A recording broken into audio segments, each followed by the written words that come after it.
The Pixel 3a is a practically perfect phone, a pinnacle of photographic prowess, with a value that predicates panic among more painfully priced phones. It's also phenomenally preferred among people who like to pinch pennies and pay profoundly less. A prerequisite to purchasing, though, is to politely, pragmatically, and painstakingly pry open the Pixel to pinpoint any potential pitfalls.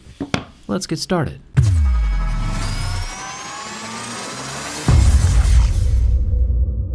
The trick with opening up the Pixel 3a is to know where to put your pry tool.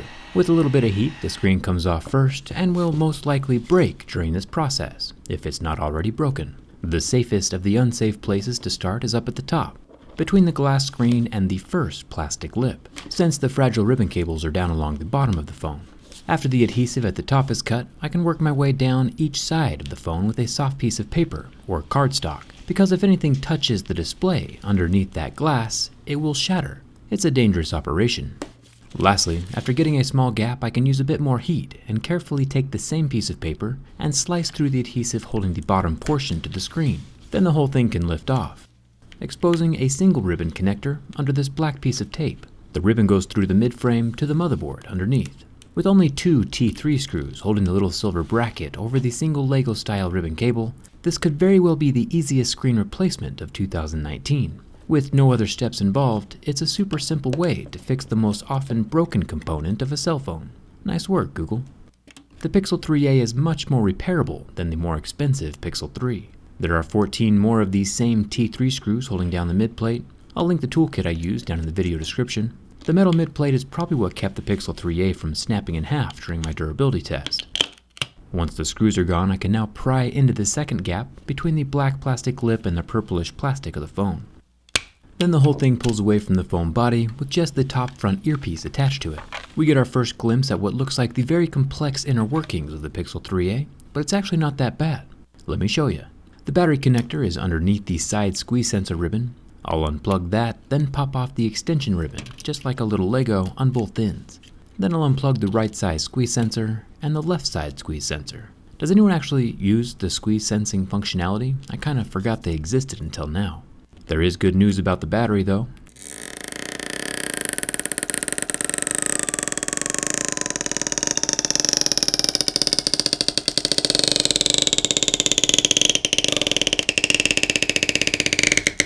It has magical pull tabs, signifying a very easy battery replacement. That is, of course, you don't break the pull tabs like an amateur and have to commence the pry of shame.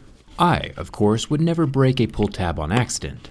I only do it purely for educational purposes. The battery is a 3000 mAh capacity and does allow replacement by dogs. You can see how the leftover pull tab adhesive pulls away from under the battery. See? Education. Next, I'll unplug the side button ribbon cable and our little friend the headphone jack.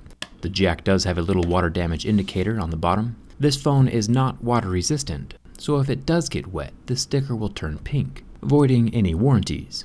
Underneath the motherboard, we have one little ribbon cable for the rear fingerprint scanner and two wire cables that run down along the left side.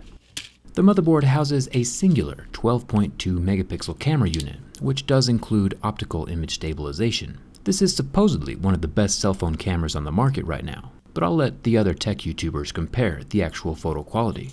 We're here for the hardware. The front camera is an 8 megapixel little guy with no optical image stabilization. No thermal paste or heat pipe on this plastic contraption. Down here at the bottom, we have 3 screws, one on the board and the other 2 on the sides of the USB-C charging port. This crazy little board has the ribbon connector for the charging port and its own white water damage indicator sticker and a microphone. The USB-C port has no rubber ring around the tip, but it is super simple and easy to replace. I'm a huge fan of the modularity on the Pixel 3a. If you want a cheap, easy-to-fix phone with features like a headphone jack, this is a great option. The bottom loudspeaker, for some reason, is very securely attached to the plastic frame, but is pretty large and has its own gold contact pads to communicate with the motherboard.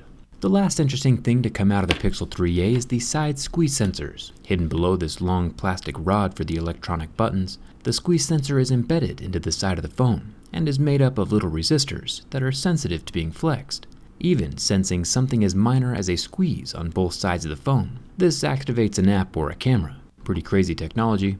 Lastly, we have the neon power button. Its plastic protrusion is held in place by a little black flap. Not as ingenious as the buttons on the Nintendo Switch, but with the long black plastic rod holding it in place, I have no doubt it'll do its job well.